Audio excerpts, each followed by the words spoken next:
اعوذ باللہ من الشیطان الرجیم بسم اللہ الرحمن الرحیم قل کہہ دیجئے یا ایہا الناس اے لوگو ان کنتم اگر ہو تم فی شک میں من دینی میرے دین سے فلا اعبدو تو نہیں میں عبادت کرتا الذین ان لوگوں کی جن کی تعبدون تم عبادت کرتے ہو من دون اللہ اللہ کے سوا ولیکن اور لیکن اعبد اللہ میں تو عبادت کرتا ہوں اللہ کی الذی وہ جو یتوفاکم وفات دیتا ہے تمہیں وامرت اور میں حکم دیا گیا ہوں ان اکون اس بات کا کہ میں ہو جاؤں من المؤمنین مومنوں میں سے وان اقم اور یہ کہ آپ سیدھا رکھیں وجہ کا اپنا چہرہ للدین دین اسلام کے لیے حنیفہ یکسو ہو کر ولا تکونن اور نہ ہرگز ہوں آپ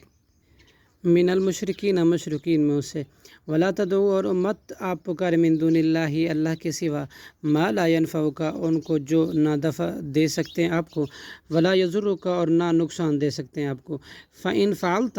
پھر اگر آپ نے ایسا کیا فإنک تو بلا شبہ آپ اذا من الظالمین اس وقت ظالموں میں سے ہوں گے وإن یمسسک اللہ اور اگر پہنچائے آپ کو اللہ بضر کوئی تکلیف فلا کاشفہ تو نہیں ہے کوئی بھی دور کرنے والا لہو اس تکلیف کو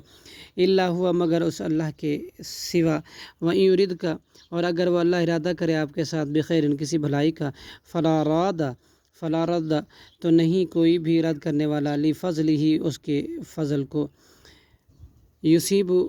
وہ پہنچاتا ہے بھی اس فضل کو من یشاء جسے وہ چاہتا ہے من عبادہ ہی اپنے بندوں میں سے وہو الغفور الرحیم اور وہ بہت زیادہ بخشنے والا اور نہایت رحم کرنے والا ہے کل کہہ دیجئے یا الناس اے وہ لوگو قد جاءکم یقیناً آ گیا تمہارے پاس الحق و حق قرآن مجید من ربکم تمہارے رب کی طرف سے فمن اہتدی چنانچہ جس نے ہدایت کو اپنایا فإنما تو یقیناً یہدی وہ ہدایت کو اپنائے گا لنفسہ ہی اپنے ہی نفس کے لیے ومن ضل اور جس نے گمراہی اختیار کی فإنما تو یقیناً یضل وہ گمراہی اختیار کرتا ہے علیہا اپنے ہی نفس کے خلاف وما انا اور نہیں ہوں میں علیکم تم پر بوکیل نگران واتبع اور آپ پیروی کریں ما یوحا اس چیز کی جو وحی کی جاتی ہے الیک آپ کی طرف واصبر اور صبر کریں حتی یحکم اللہ یہاں تک کہ فیصلہ کرے اللہ وہ خیر الحاکمین اور وہ بہترین فیصلہ کرنے والا ہے صدق اللہ العظیم۔